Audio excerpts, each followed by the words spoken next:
Your Excellencies, ladies and gentlemen, dear friends, thank you all for joining us today for our IPI MENA webinar on MENA crisis and the multilateral system. I would like to thank our speakers, His Excellency Mr. Tayyip Bakush, Secretary General of the Arab Maghreb Union, and former Foreign Affairs and former Minister of Education for the Republic of Tunisia. His Excellency Mr. Mohammed Dairi, former Minister of Foreign Affairs for the State of Libya. We are expecting His Excellency Nasif Hatti, former Minister of Foreign Affairs and Immigrants for the Republic of Lebanon. Last but not least, our main guest out of the region, His Excellency, my dear friend, Mr. Luis Amado, former Minister of Foreign Affairs and former Minister of Defense for the Portuguese Republic.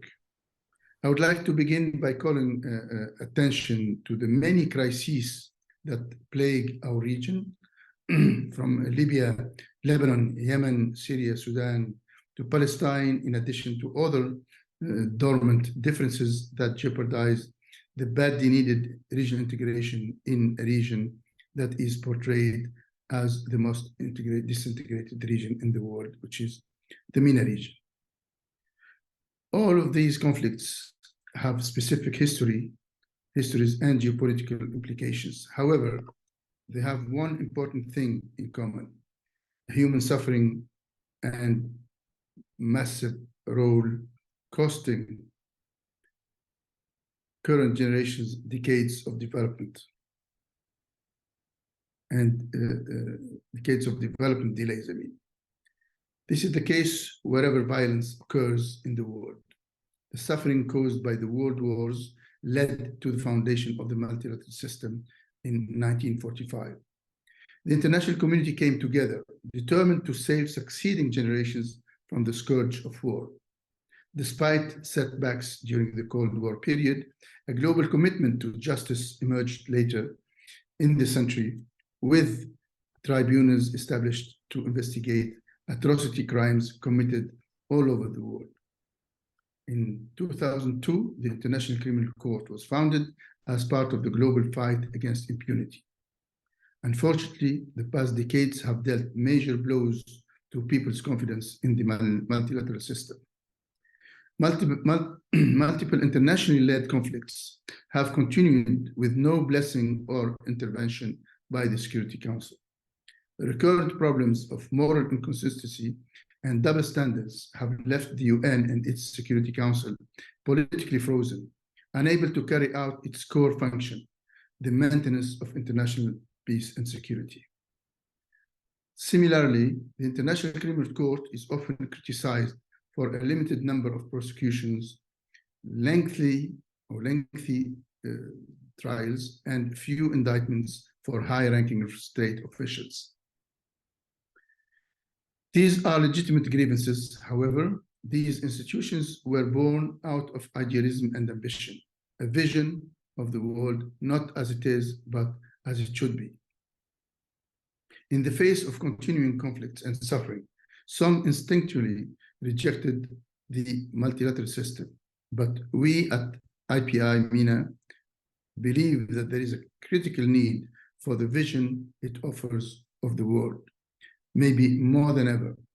We hope that you will join us in reaffirming the importance of a reformed and fit-for-purpose multilateral system in times of crisis. I look forward to hearing your expertise on this important topic. Before I give the floor to our speakers, just a reminder to our audience: once we open the floor for questions and answers, please either raise your hand or your virtual hand with the icon, put your question in the chat, or physically raise your hand and we will take note of it. I will seek forgiveness from my friends here, since we haven't gotten the confirmation or the attendance of the Lebanese former Minister of Foreign Affairs. We will change a little bit the sequencing of the speakers.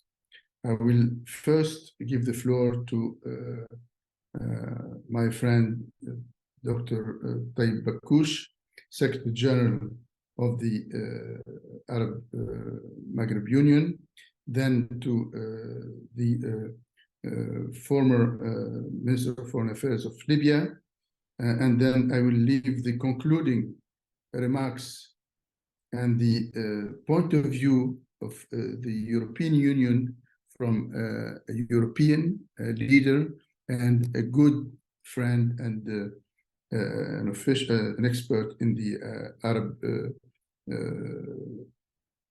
matters. We will be glad to hear from our friend Luis Amado, his point of view, as he is the expert of the European questions, their foreign ramifications, not only in the South Mediterranean, but globally. Without further delay, I give the floor to Mr. Taib Bakush, who will be speaking French. Alors, je ne vais pas parler de la situation actuelle que tout le monde connaît. Je vais mettre l'accent plutôt sur les solutions possibles, les solutions justes et équitables, et comment sortir de cette impasse, de ce guêpier actuel, plein de drames et d'injustices. Nous sommes en présence de deux peuples, le peuple palestinien et le peuple que je dirais plutôt sioniste. Parce qu'en fait, ceux qui ont occupé la Palestine, ce sont des sionistes ou se réclamant de l'idéologie sioniste. Car il existait des juifs en Palestine et des chrétiens et des musulmans.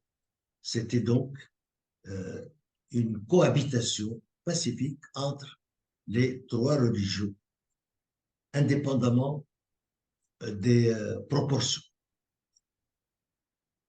Il y a d'abord des colonies qui se sont formées illégalement, en dehors de la légalité internationale, et des colonies qu'on a remplies avec des personnes venues d'ailleurs, qui ont d'ailleurs tous la double nationalité et qui sont venues de peu partout dans le monde. Je pense que ces colonies doivent être démantelées. Ceux qui veulent revenir dans leur pays peuvent revenir. Ceux qui veulent rester, ils restent non pas dans des colonies qui appartiennent aux Palestiniens qui ont été expulsés par la force. Depuis 1947, les Palestiniens ont commencé à être expulsés par la force. Donc, l'injustice a commencé depuis. Il faut partir donc de 1947. La légalité internationale, même injuste, a commencé en 1947. Revenons donc à 1947. À la décision de l'ONU, je dis bien une décision injuste, mais elle représente la seule légalité internationale actuellement. C'est ce qu'avait préconisé feu le président Habib Bourguiba dans son fameux discours à Ari Hamam en s'adressant aux Palestiniens. Accepter cette solution comme une étape nécessaire pour continuer par la suite, pour récupérer le droit palestinien. À l'époque, ce sont les pays arabes qui ont refusé. Ils ont commis cette erreur. Par la suite, ils ont accepté beaucoup moins que ça et plus tardivement. D'ailleurs, le même Bourguiba avait dit trop peu et trop tard quand il y a eu Oslo et quand il y a eu les autres solutions. Je pense que le rapport des forces actuel peut favoriser le retour au point de départ comme base de négociation, la légalité internationale. les colons reviennent chez eux, les Palestiniens chassés reviennent chez eux. C'est la condition sine qua non pour une paix durable. Nous serons en présence de deux formules, deux solutions. Soit la solution de deux États, soit la solution de l'État multiconfessionnel. Commençons par la solution de deux États. À mon avis, la seule solution juste, conformément à la légalité internationale, même injuste, c'est de revenir à la décision de l'ONU, la première décision de l'ONU. Parce que les autres terres confisquées ou occupées l'ont été en dehors de la légalité internationale. Toutes. À partir de là, les deux États, selon la décision onusienne, peuvent négocier soit le maintien de deux États, soit la création de l'État palestinien démocratique multiconfessionnel. Là, c'est à eux de le négocier ensemble. Je ne dirai pas quelle est la meilleure. Chacun peut avoir son avis. Bien entendu, l'idéal, c'est d'avoir un seul État démocratique où tout le monde trouve sa place.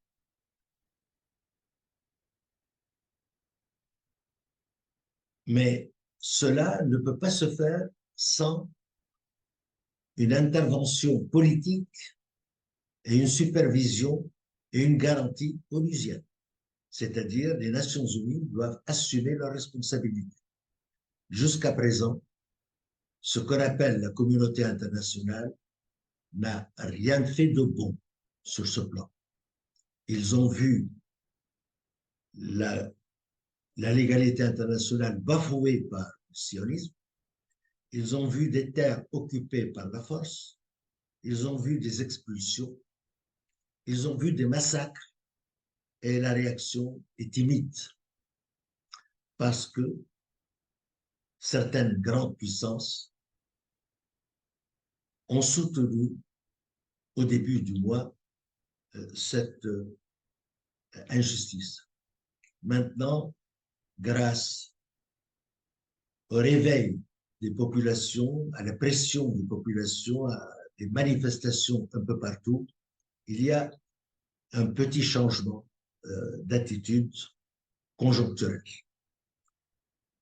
Donc, il faut qu'il y ait un cadre où la communauté internationale, dans le cadre de l'ONU, joue son rôle pour aider les deux parties à avancer vers une solution de paix.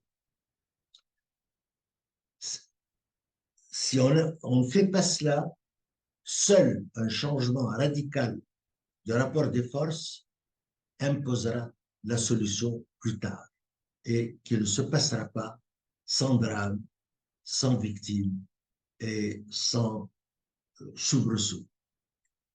Je pense personnellement qu'il faut partir de là, suivre ces étapes. Voilà les grandes lignes d'une réflexion que je propose. Je peux intervenir plus en détail, mais là, je mets ce cadre de réflexion que je propose. Et je vous remercie de l'écoute. Thank you so much, Your Excellency. Try to brief our non-French speakers about what you just said. He said, I don't want to enter into the recent events that everybody is aware of. I'd like to focus mainly on the way out from this crisis. We are witnessing the presence of two peoples, and I quote, one Palestinian and two entities or two peoples, one Palestinian and one Zionist. because he thought he is of the idea that only the Zionists that decided to join the Zionist project back in 1948. The conflict is characterized by a major injustice since 1947, following the unjust decision by the United Nations. He refers to the decision of partition of Palestine. And he referred to the famous speech of late Tunisian President Habib Bourguiba, addressing the Palestinians in Jericho, asking them to accept the partition and continue claiming other rights.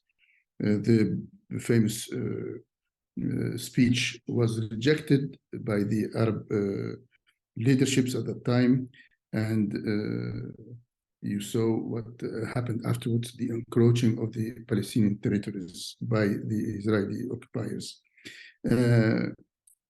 Mr. Bakoush referred also to the, despite the refusals of the Arab states of the 1947-48 partition decision by the UN, the Arab countries have changed attitude and started accepting the different initiatives from Madrid 92 to Oslo to the other peace initiatives, to which he referred also by a statement from Bourguiba saying, "Too little, too late."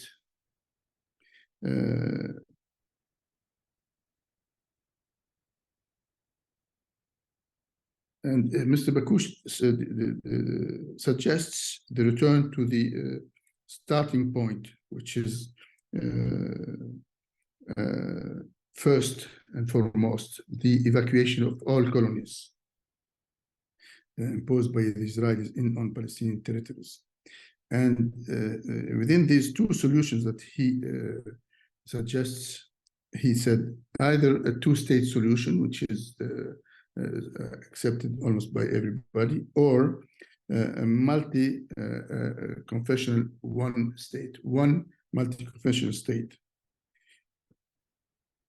And he also claimed the return to the first decision by the United Nations, saying that all the territories confiscated were confiscated against the international legality, and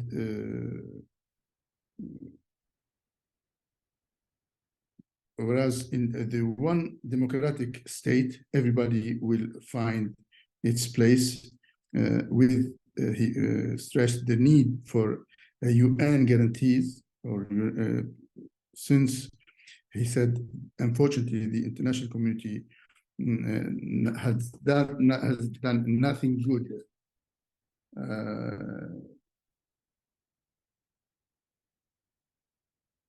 And he said the UN has to play a key role in creating a framework to help the two parties to move forward their a peaceful solution. I hope I've been successful in conveying a part of what Mr. Bakoush said. I will now give the floor to His Excellency Mohammed Dairi, former Minister of Foreign Affairs of Libya, who will be speaking English. See, Mohammed, you have the floor. Good morning, everybody.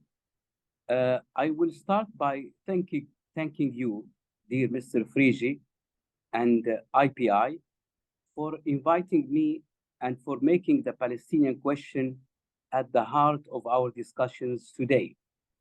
And I am pleased to be this morning alongside distinguished and seasoned colleagues with such rich experience in diplomacy and international affairs. It is of paramount importance that we shouldn't lose sight of the centrality of this problem, its protracted nature, and the tragedies that have resulted from, to highlight its preeminence and to finding a just and peaceful settlement, ending the suffering of the Palestinian people. This said, the Middle East and North Africa have witnessed other threats that have affected the stability and security of other countries. Against this backdrop, I will tackle the Libyan issue. At first, I must underscore that some of the challenges that Libya has faced over the last decade have been structural and rooted in the genesis of the Libyan state in 1951 and its evolution. They have been therefore emanated from the last crisis, which has unfolded in the wake of the 2011 uprising. We may have ample time in the future to walk you through these underlying causes. However, the outcome of the regime change in 2011 has led to serious concerns for Libya, its neighboring countries, and beyond in Africa and Europe. The situation in our country has unfortunately been marred by civil wars and security dysfunctions, which in turn allowed some terrorist and extremist groups to take sanctuary inside the country, threatening thereby Libyans with a spillover to the neighboring countries. If the threats of these terror groups have greatly diminished, Libyans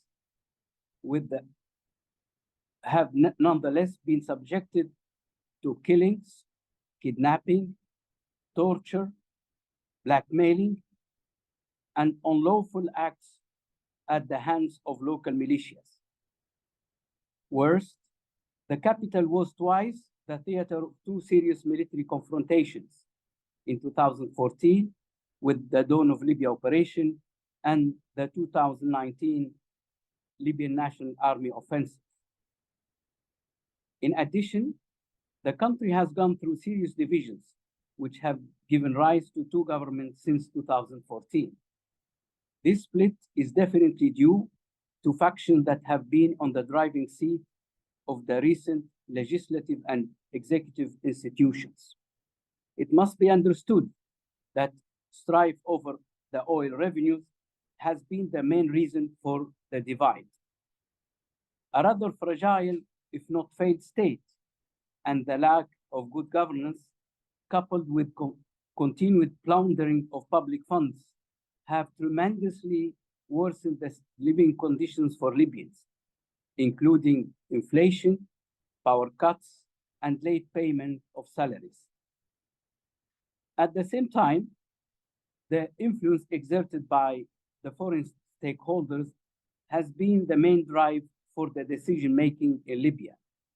The multitude of the external forces and their conflicting interests have chiefly compounded the complex landscape in Libya.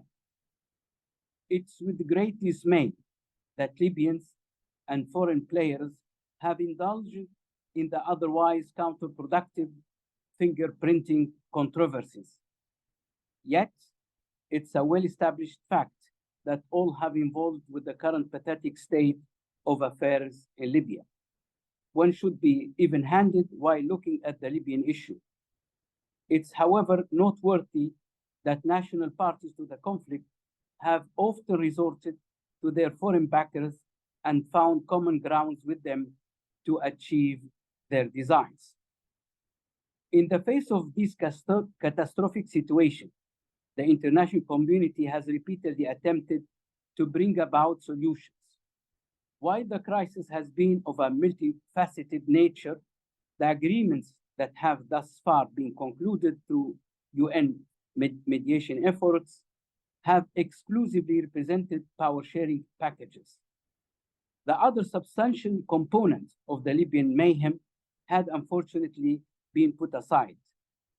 In short, There has been no ill-intended negligence, but short-sighted approaches had rather been pursued.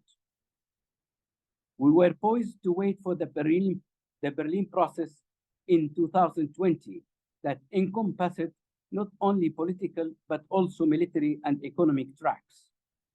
In the recent period, international actors and Libyans have both emphasized the need to organize presidential and parliamentary elections so as to pave the way for beginning to stabilize Libya. In this light, the UN Special Representative Abdullah Batili has last week extended invitation to key Libyan institution stakeholders to attend a meeting in the coming period to reach a settlement on the politically contested issues pertaining to the implementation of the electoral process.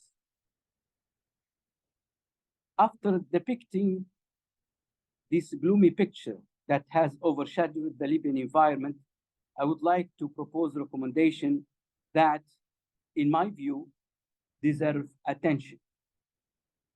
Firstly, the House of Representatives and other national players still make it a condition that a new government should be formed to prepare for elections, thereby bringing to an end the current government of national unity. It goes without saying that is quite inconceivable to organize national elections with two rival governments in the country. A national government with a single and short mandate. In other words, paving the way for election is an absolute necessity and an essential prerequisite to a smooth electoral process. Once a unity government is in place, the prospects for getting to new polls become much greater, although still fraught with challenges.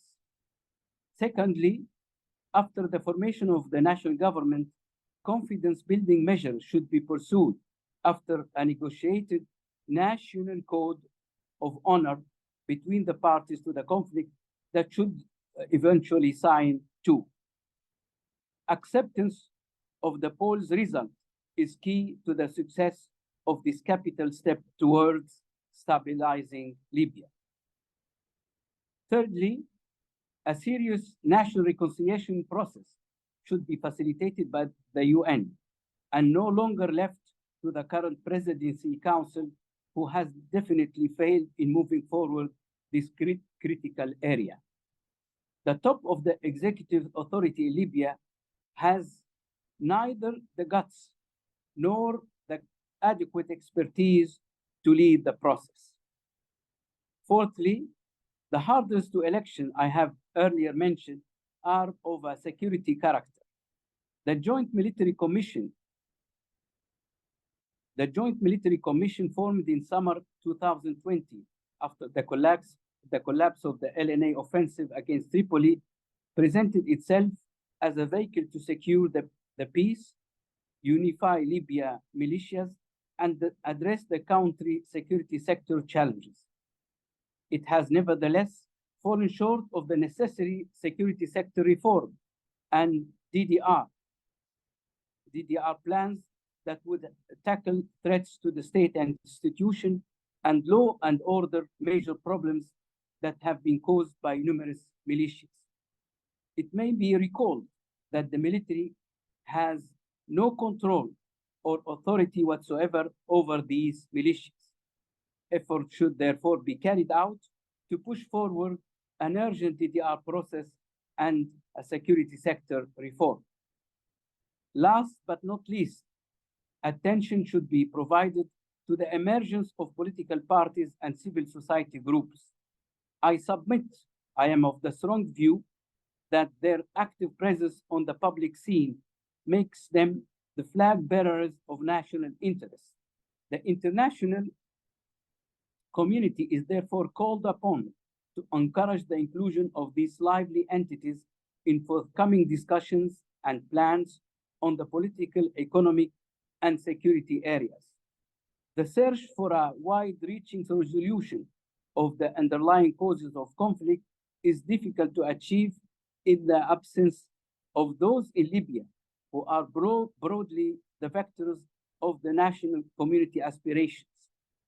Evidently, they have surfaced at variance with the parties to the conflict that have prolonged the crisis and inflicted significant damages to the sovereignty, security, and stability of the country.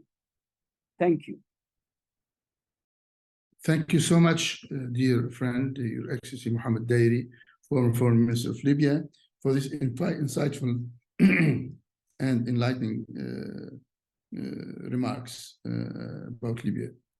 For sure, the international community there focused, as you said, on power sharing, and they neglected the other challenges of the Libyan people. You depicted a kind of, I have to speak French there for Mr. Tayyib, I think. Monsieur le ministre libyen a peint un tableau sombre, contrairement à ce tableau qui est derrière lui, qui est très très beau, un tableau sombre sur la situation en Libye, et il a dit que la communauté internationale a été plutôt intéressée dans le partage de pouvoir entre les parties en conflit et ont négligé les majeurs défis du peuple libyen. Malgré cela, il a dit, les appels vers des élections pour un gouvernement d'unité nationale commencent à s'élever. Il a appelé pour un code d'honneur national dans le cadre d'un projet de stabilisation appuyé et épaulé par la communauté internationale. Et il a signalé l'émergence de nouveaux partis politiques il a ainsi lancé un autre appel à la communauté internationale de les intégrer dans les recherches de solutions durables pour la Libye. Merci beaucoup. Now, I would like to draw your attention that we are going to listen to His Excellency Mr. Luis Amado, who is the former Foreign Affairs Minister of Portugal. He also was the Defense Minister of Portugal. He is a seasoned diplomat, top diplomat. He also has a word to say on the situation in the southern dimension of Europe, as he's European as well, how he views the situation in the South Mediterranean from Mauritania to Bahrain and beyond. My friend, you have the floor. He will be speaking English, of course. Thank you, Nejib. I want to salute all of you, my distinguished guests of the panel, and I will try to focus on the main topic of this webinar, which was given to me. Making this first remark, I accepted to be in this webinar because more than ever, I think we need to increase our relations between both sides of the Mediterranean. We need to increment our capacity of dialoguing on the main critical issues that we face, living in very extraordinary times and in a very dangerous and complex geopolitical situation. The kind of fractures that we can identify now between our different regions in the world imposes us, mainly those who had an experience, a knowledge, who had the possibility to be active politically in the last period of time when all the problems that we face emerged. I think we have a responsibility also to preserve our friendship, our capacity of dialogue, and our capacity to deal with very critical issues that we have in our lives. So my first remark is on the Middle East situation, which is a very serious and complex situation. We have very old problems, but in a very new and a very challenging geopolitical context. So the situation, we can say, is the same because the problems are there, identified by the international community, by different actors involved in the region, by different organizations. But the context did change dramatically. So how can we address so old crystallized problems in the region in this new context is very challenging at political level. And we all understand the region is not the same anymore.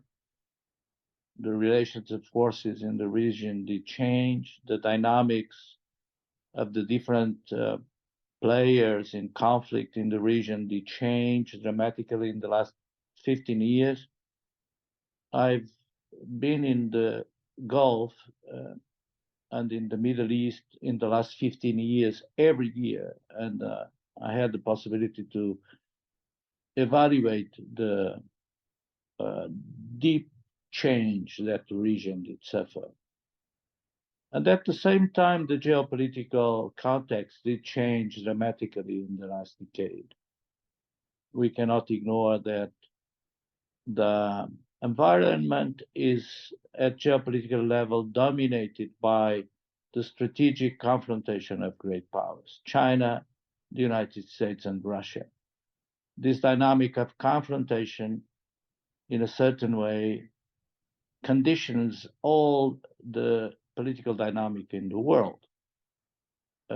And the crisis we face is imposed in all our lives by this dynamic of confrontation between the great powers. So we see the weakness of all the multilateral institutions in these circumstances, because the nature of great powers confrontation imposes on all the structure of power of the world a given dynamic.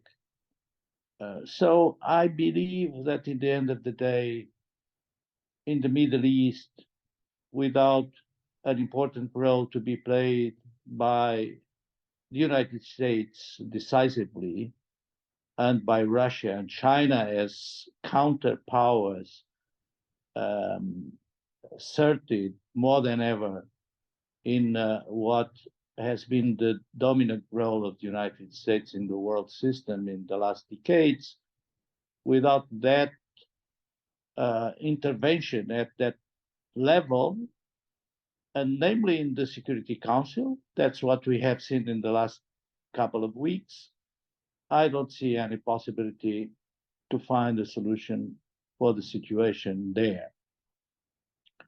Even if I admit, as our first speaker mentioned, even if I admit that indeed we have to balance responses to the situation between strength and law and legality.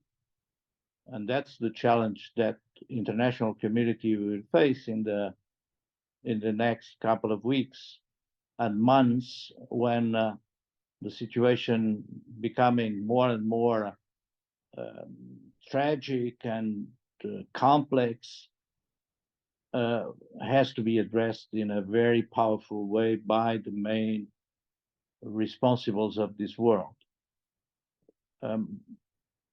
If we understand that we have two hot wars now, one in Europe, in Ukraine, one in Gaza now for the moment, and we have a looming Cold War with China and a new possibility of a front of war in Taiwan if elections in Taiwan are not next January ending in an appropriate way.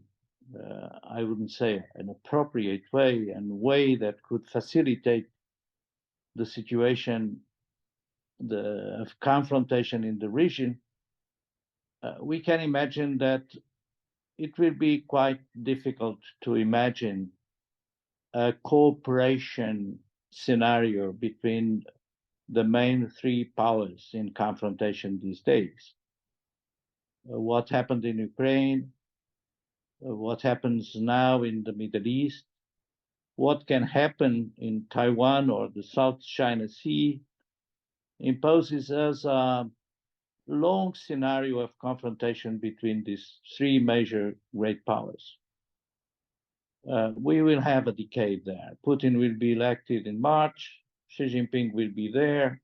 We don't know who will become president of the United States next November, next year. So I don't see, I would say, in the space of a decade, any possibility of change of mood, the mood of confrontation that exists between the major great powers. And that mood of confrontation is conditioning all the structure of power in the international system and affecting decisively a role for the multilateral system, and namely a role for the UN system, as we have seen, very much limited in its capacity of intervention in such complex and dangerous situations as the one we face in these conflicts. I would say that in a more optimistic way, given the picture, the dark picture I'm designing to you, that I see a post-Western multipolar order emerging.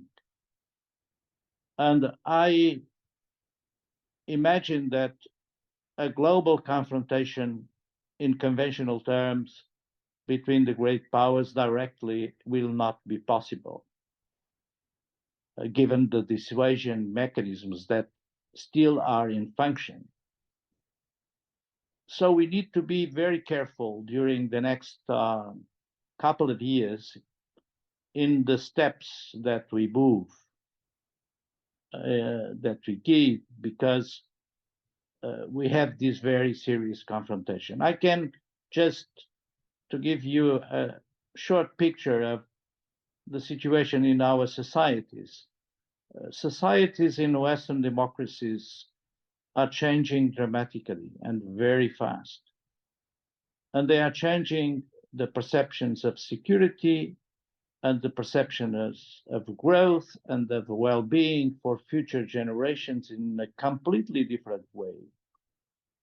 So we can expect that the political systems in Europe will be very much conditioned by this dynamic of change and transformation and different expectations of all our societies. And that's why we can explain some of the dramatic changes that we have seen in our political spectrum, in our political regimes, with elections that we were not expecting possible 10 years ago, of leaders with a kind of rhetoric and a kind of political positioning that we were not anticipating.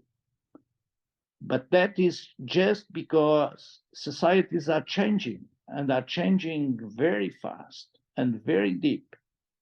And they are imposing to all our political systems very, I would say, dramatic changes. That's just to stress this point. Our divide, the divide in a fracturing world, is possible to identify that same divide in our own societies. And that's why the situation is becoming much more dangerous, because we have a kind of dynamic of not only geopolitical confrontation, but of civilizational confrontation that is looming, and is looming with support of significant sectors of our societies more and more. So, in the end of the day, just to finish, we need to focus all the possibilities to manage the situation in the Middle East and avoid a more, if it's possible to imagine, a more dramatic tragedy than the one the Palestinian people is facing now in Gaza and in West Bank.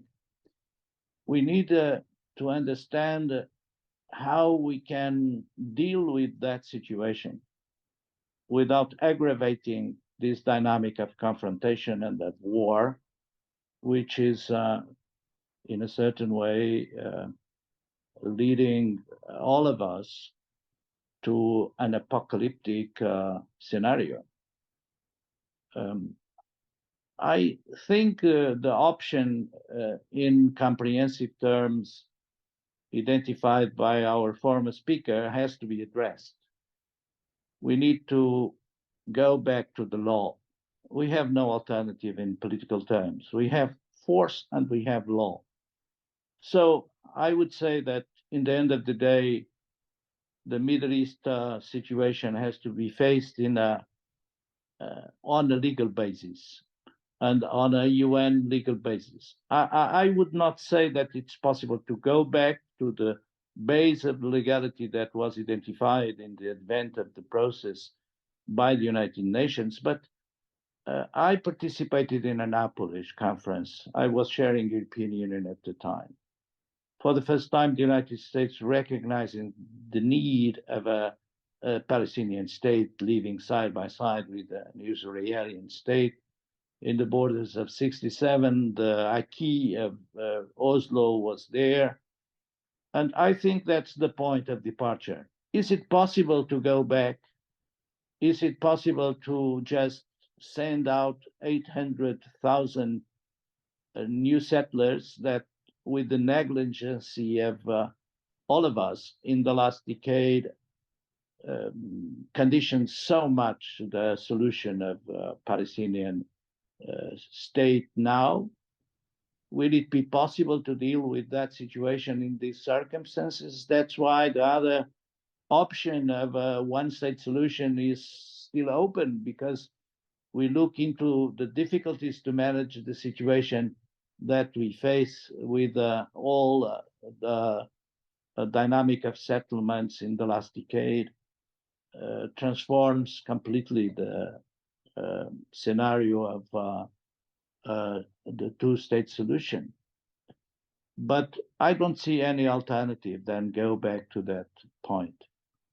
Otherwise, the expansion of the conflict will be inevitable, because we will have this trend of confrontation between great powers there to be there for a long period of time. Thank you, Nejib.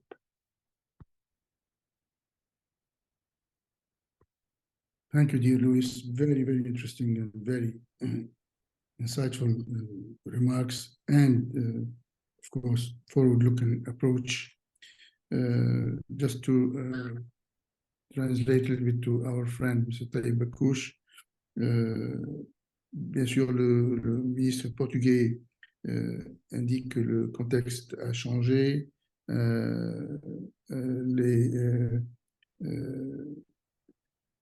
On est en train de lancer une approche vers des questions qui sont cristallisées. Les dynamiques ont changé durant les 15 dernières années, et il parle de sa propre expérience lors de ses voyages dans les pays du Golfe et dans la région.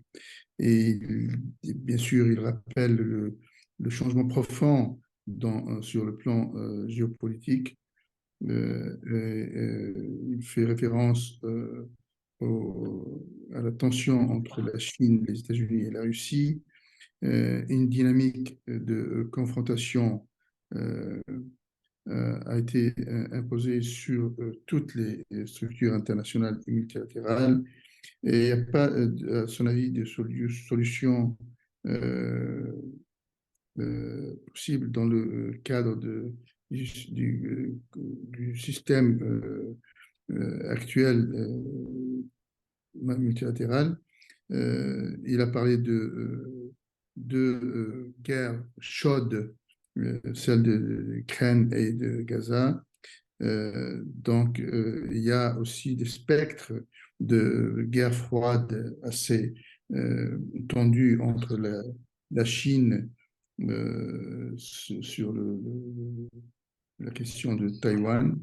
Et bien sûr, tout cela dépend du sort ou des résultats des élections à venir sur le territoire de Taïwan.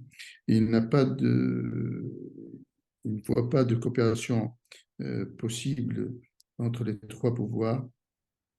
Il voit un long scénario de confrontation sur, bien sûr, les élections, encore une fois, en Chine, en Russie et aux États-Unis. Il a parlé d'un mood de confrontation qui est en train de hanter le rôle qui limite le rôle du système multilatéral.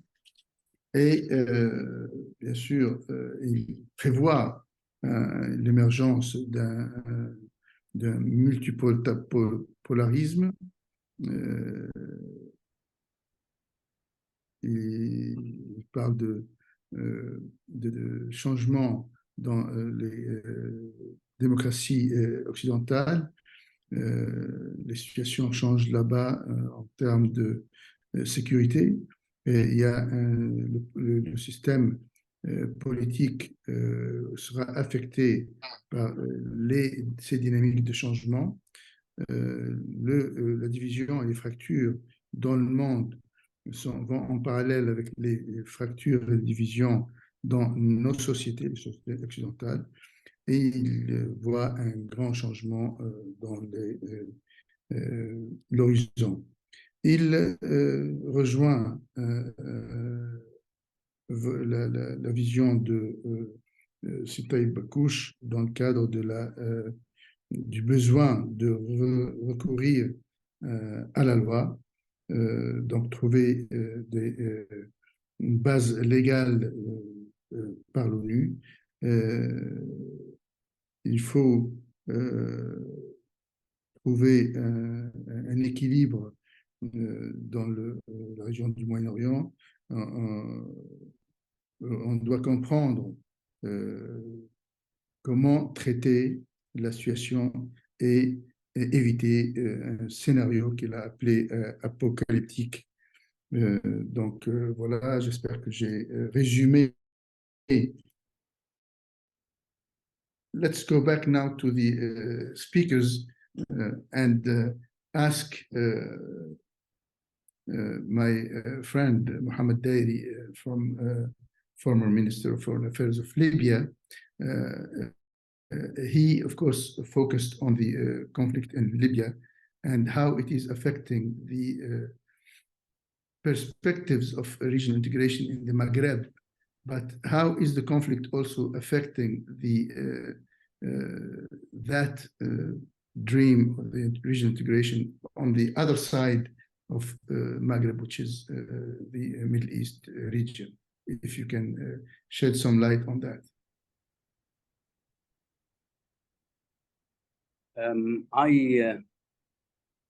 I would like to take the question from a different perspective, if you allow me, dear Nejib.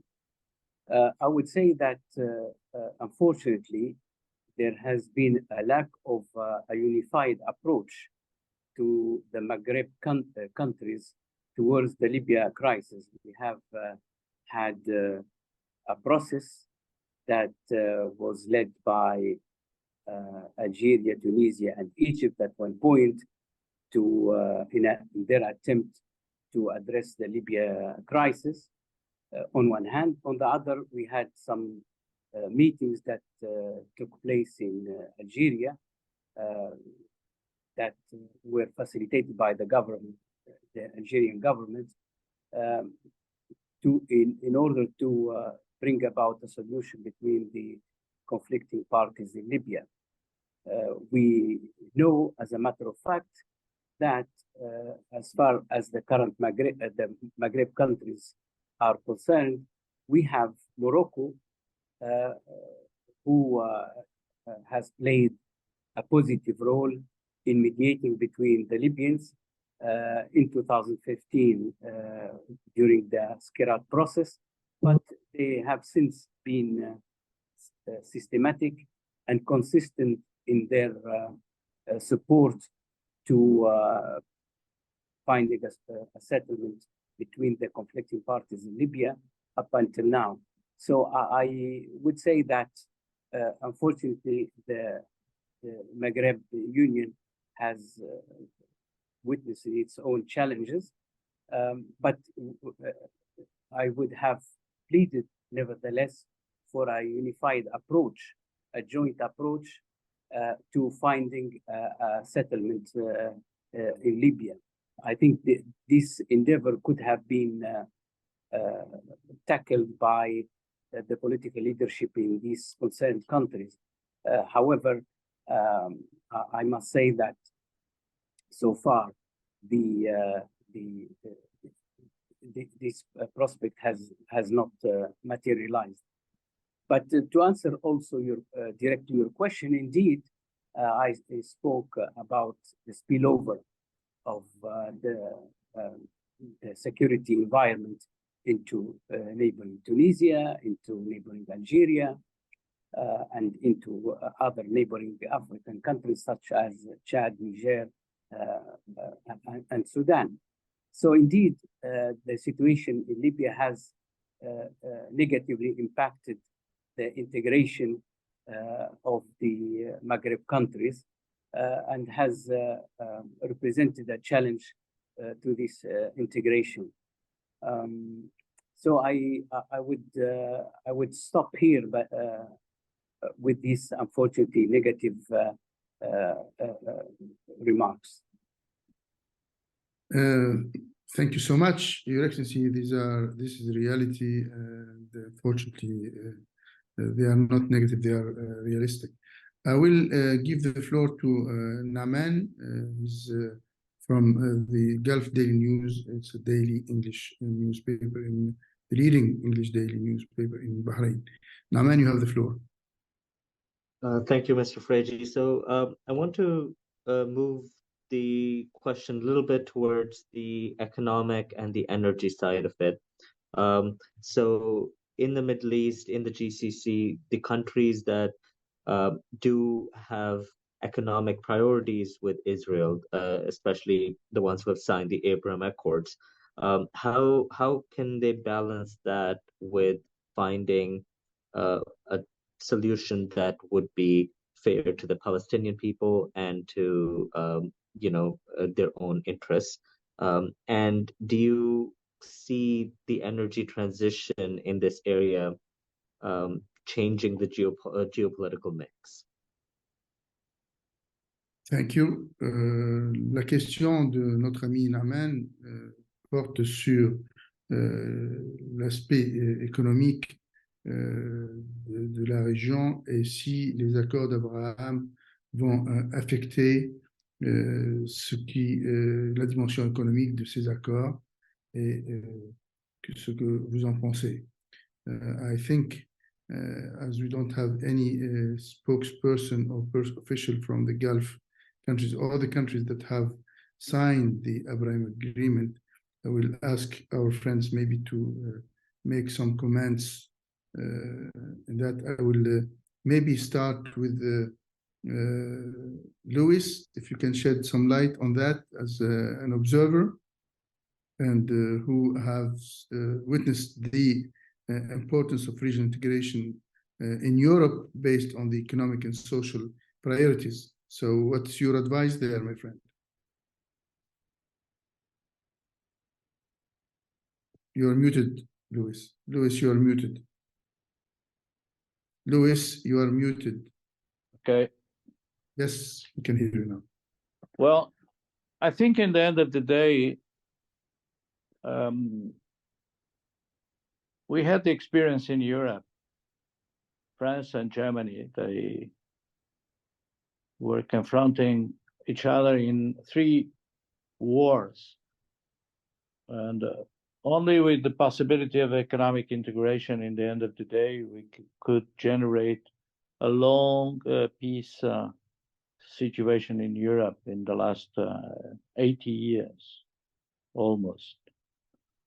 And I believe the strategy of economic integration in the Middle East, in the end of the day, would be the solution for managing expectations of well-being of all people in the region, living together with each other in its own differences, but with the same goal of generating more well-being for their descendants. The problem is that the strategy that has been followed in the last decade of promoting economic integration has to be in parallel sustained by a political process, because you have very difficult political process to be settled in the region. And I think it was very negligent to ignore the situation of the Palestinians in that context. The economic integration path is important. The Abraham Accords have to be an important step forward, but you cannot do that without settling the main political problems, and the main one is the Palestinian situation. Of course, there are other more critical and deep problems in the region, of course.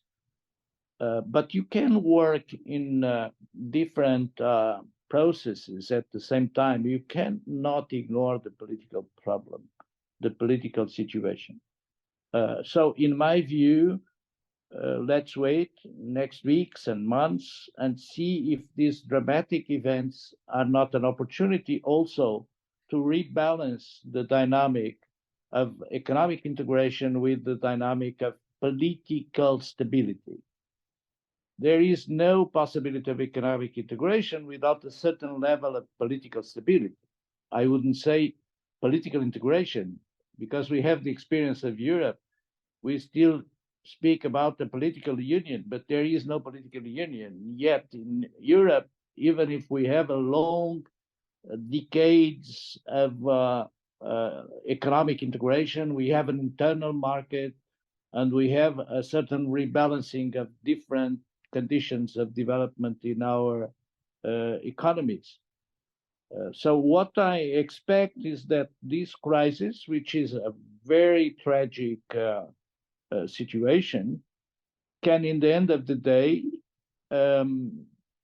serve to clarify the need to find solution for some of those most difficult political problems that we face in the region.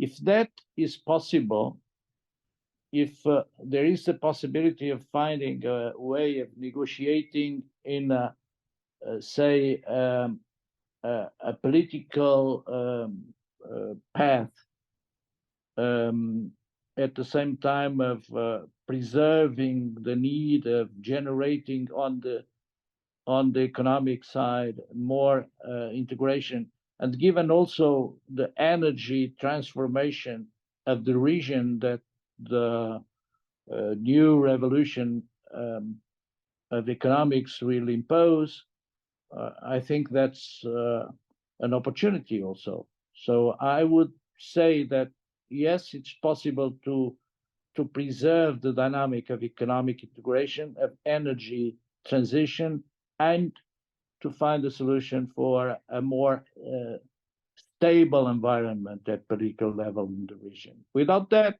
economic integration will not be possible.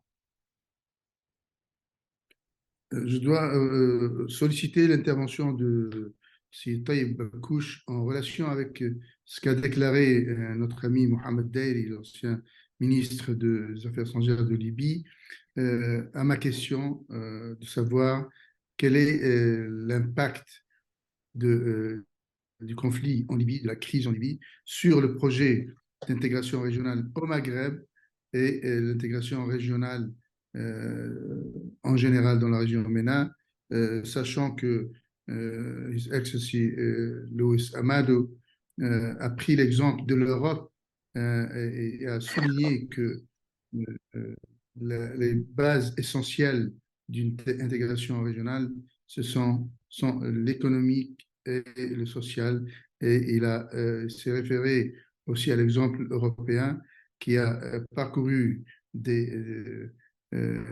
a réussi des acquis énormes sur le plan économique et il regrette que ce progrès-là n'a pas été accompagné par l'intégration ou l'émergence d'une Europe politique.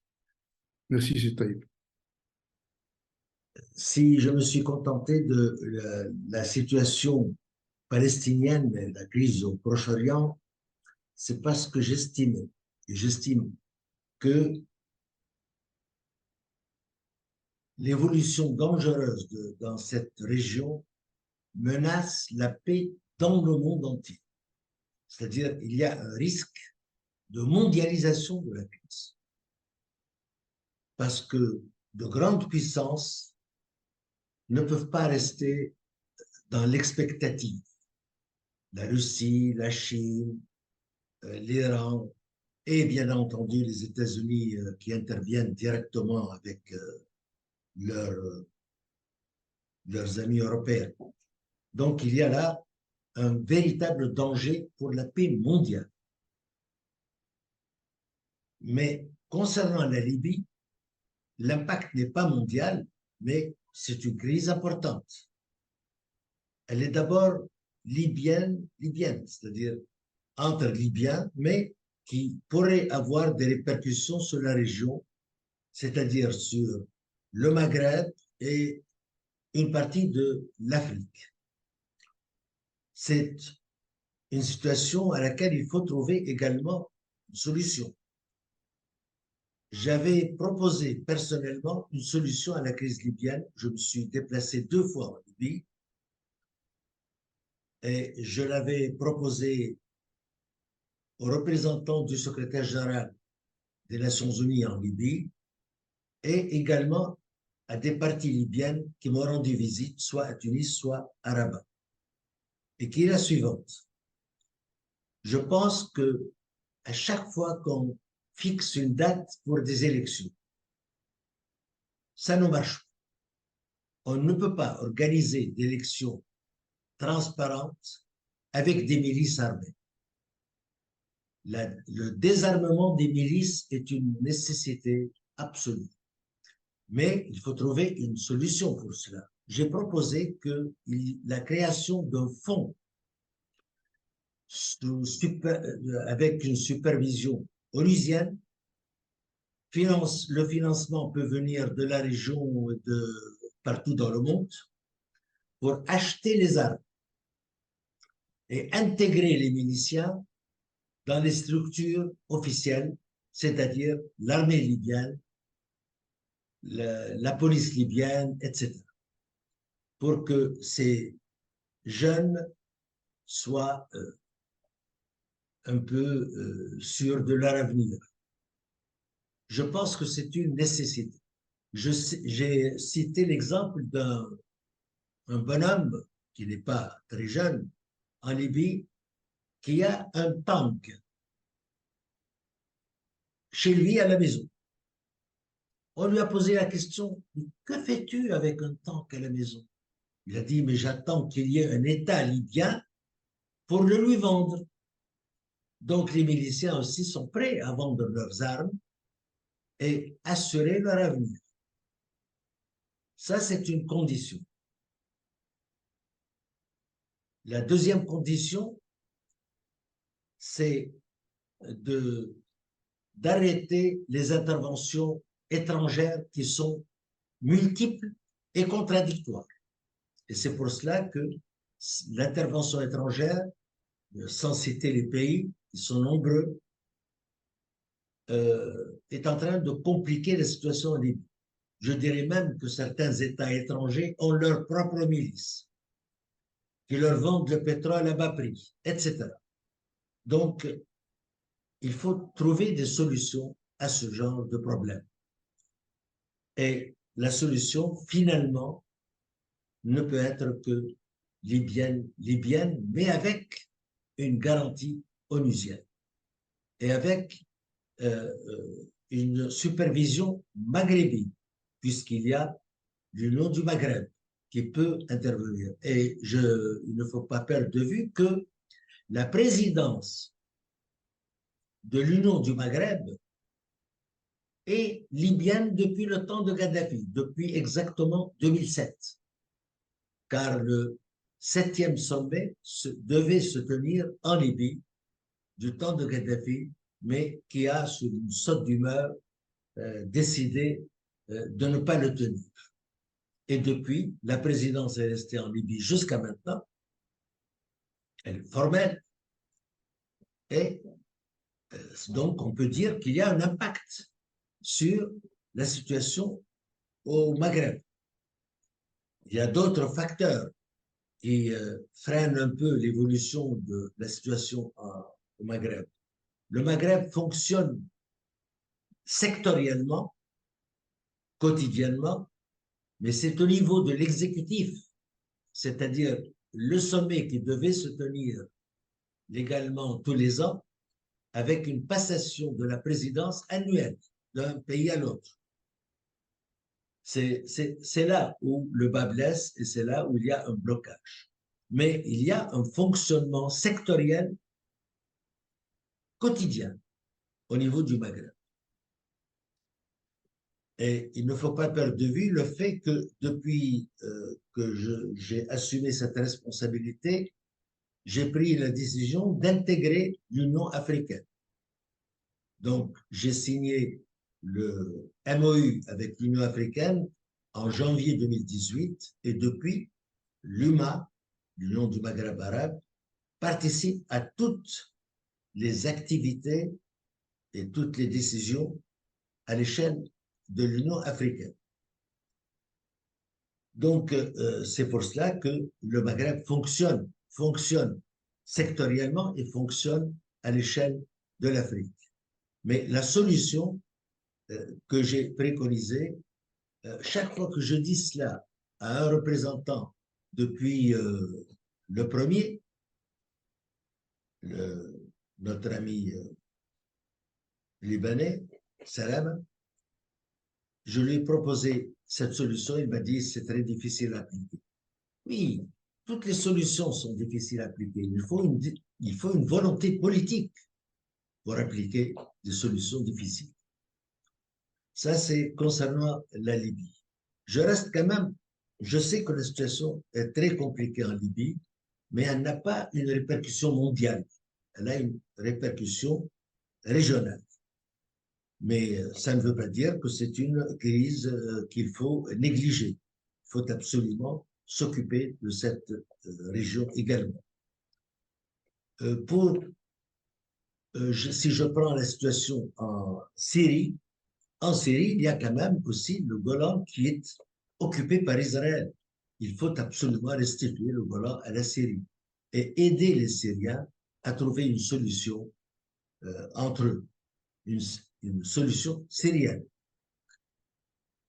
Nous savons quelle est la complexité de la situation en Syrie, mais il y a quand même un État en Syrie, qu'on le veuille ou non, et il y a une opposition essentiellement intégriste.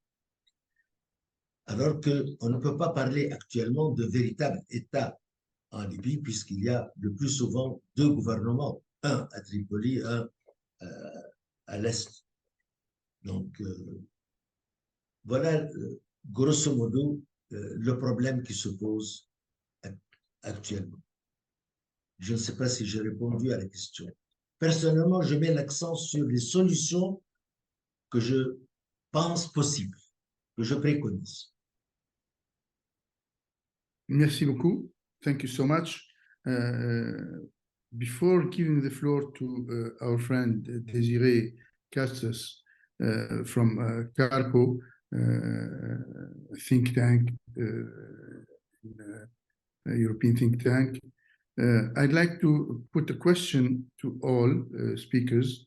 Maybe also Desiree could include this in her answer. A question put by our friend Olfa. She says in French, je voudrais poser une question. Est-ce que c'est faisable de constituer un seul État palestinien démocratique, multiconfessionnel, après ces décennies de massacres, génocides et crimes de guerre? Les deux parties ne partagent ni les mêmes valeurs, ni les mêmes attitudes, etc. Comment trouver une piste d'entente? Non, je dis qu'il y a la phase. Une seconde, s'il te plaît. Oui. Une seconde, je termine la question. Comment trouver une piste d'entente pour gouverner ensemble un seul État? Je précise que Taïb n'a pas dit un État palestinien, il a dit un État multiconfessionnel. Et Oui. voilà. Alors, attendant, on va prendre l'intervention de Désirée Castes, qui est experte en médiation, puis on reviendra à la réponse à la réponse sur la question de Olfa. OK? Désirée, you have the floor. Thank you, Mr. Nejib, and thank you to you and your IPI colleagues for organizing this session and excellent insights by the distinguished panel. What I took from the session is two main points. The first one is the tension between the decreasing capacity or ability of the UN or other international institutions to interfere in conflicts, and at the same time, the need for them to interfere. I think His Excellency Mohammed Deiri, for example, mentioned the need for the UN to guide the national reconciliation process in Libya, which it is not doing. But if I understand correctly, this would be something that the UN should be doing. So this tension between what it is desired to do and what it is not doing. And then the second point, which I found very interesting during this discussion and which relates to the question in the chat to which I have no answer. Actually, it's also would be my question, is the point that His Excellency Luis Amado mentioned, and I'm sorry that he has left, because I would have liked him to elaborate on what he mentioned is the need for increased communication and increased capacity for dialogue between, I think he's was referring to especially the European continent, let's say it this way, and the Middle East. So he even mentioned civilization confrontation, which I would have invited him to elaborate on. But what I would like to reflect on is what channels could be open to increase this communication or even to increase the dialogue capacity, especially given this discrepancy in values and ideas for the future, which relates to the question that was mentioned in the chat.